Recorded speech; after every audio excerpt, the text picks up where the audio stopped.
Welcome back, everybody. During the break, Doc and I were discussing our favorite Cold War era flicks like Red Dawn and Rocky IV, because he's going to educate me. Well, between those two, I like Rocky IV the best, by the way. Yeah, I do too.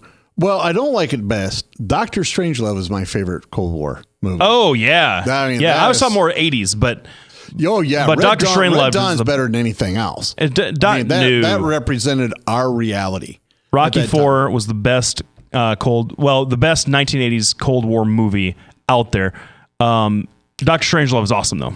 Awesome. Absolutely awesome. That's one of the group. Yes, one of my favorite Kubrick movies of all time. Yeah. But he's going to give me a little lesson into the Russian mentality when it comes to things like this, because my point right before the break was this seems like if it wasn't a mistake, and it very well could have been some kind of pilot error or something. If it wasn't a mistake and it was a calculated move, that seems like a pretty dumb, irrational calculated move. So why, if it wasn't a mistake, why does it make sense for them to have done what they did? Well, first of all, we're going to go back to, this is what we were talking about during the break.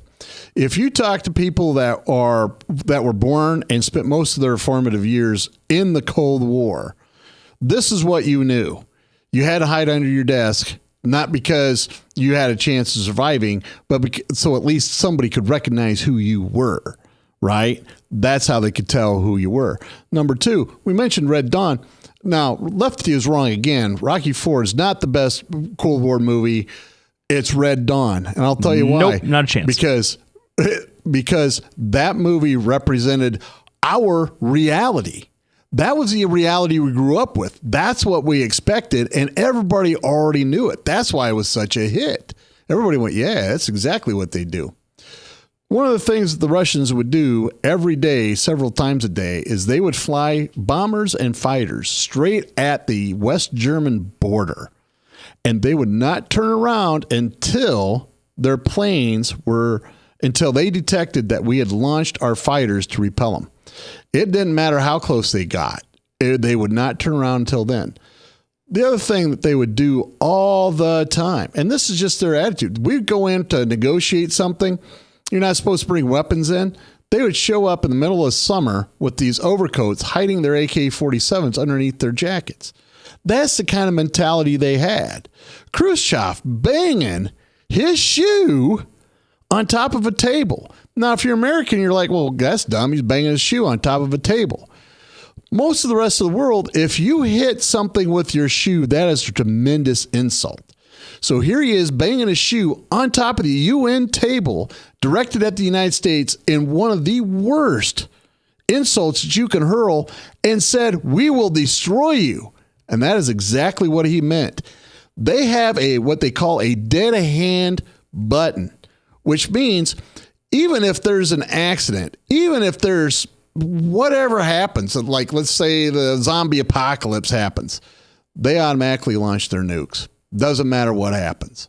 That's their mentality. The mentality hasn't changed. Lefty pointed out during the break, listen, these are different people. It's the same culture. My point that I made to Lefty is, well, listen, if in the United States, if we have somebody who even rocks our economy a little bit, we vote him out. Bush 1, out. Jimmy Carter, out. We don't even mess with it, right? They're suffering through a depression in Russia worse than what we suffered in 1933 at this moment. Yet Putin's numbers are the best ever. He has 97, 98% approval rating. He can do whatever he wants. And the reason why, and we talk about this all the time, you need the will of the people to rule. And he has the will of the people, no matter how bad the economy gets. You know why? Because they're nihilistic in their viewpoint. Well, we had a good run of a decade. Everybody made their money. We had a great time. Now we have to pay the price, and we're good with that. We're ready to put up with 10 years of bad economy. That's the problem with trying to understand why the Russians went after the Turks the way they did. This is a provocation. How far can I go? How far can I go? How far can I go? They do it all the time. It's no different here. the thing that spooked me about why I thought World War III is a real possibility coming is if you look at how the Russians have responded in Georgia and Abkhazia, in Crimea, and in Donbass. If they're over there screaming and yelling, making a big deal out of stuff, they're not going to do anything. When they have a very simple sentence, such as what they said with Turkey, this will strain our relationship with Turkey. Almost always that's resulted in an invasion somehow. Now, it hasn't happened this time. I think it's because NATO's gotten behind it. But the bottom line is Putin wants to be a power player, wants to bring Russia back up on the main stage, and wants to play with the big boys like he did before.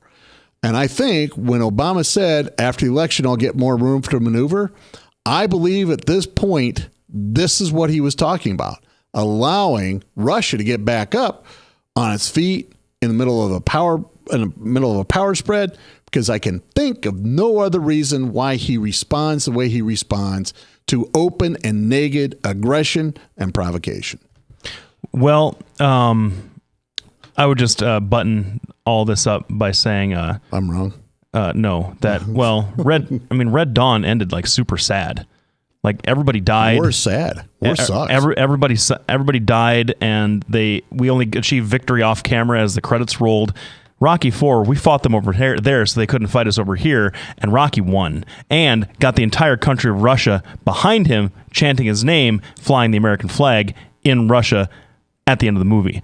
And 2 years later, the wall fell down. So I think that we can finally put a end to the age-old discussion of which movie was better, Red Dawn or Rocky IV, and it's not really even close. Well, thanks for letting me go off for 8 minutes on this thing.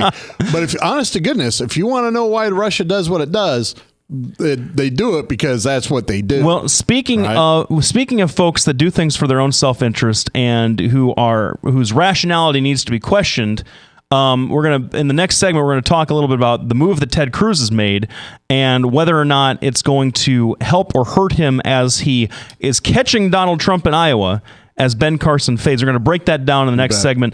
But also, is this going to be successful for him? Because it seems like he's going places a little further than most politicians would go. So, absolutely. Doc, you want to take us out? Yeah, I do. One, my brother Joe has a bug out bag, so apparently paranoia is a family trait. And two, what did that say? Oh, yeah. Joe says that they really only listen to half the show because when you come on, they mute the channel. No, anyway. That's that intellectual curiosity that you conservatives are known for. Anyway. Oh, good. I snorted on live radio. Can't beat that, can you? No, sir. Anyway, we'll be back right after this break. Thanks, everybody, for tuning in.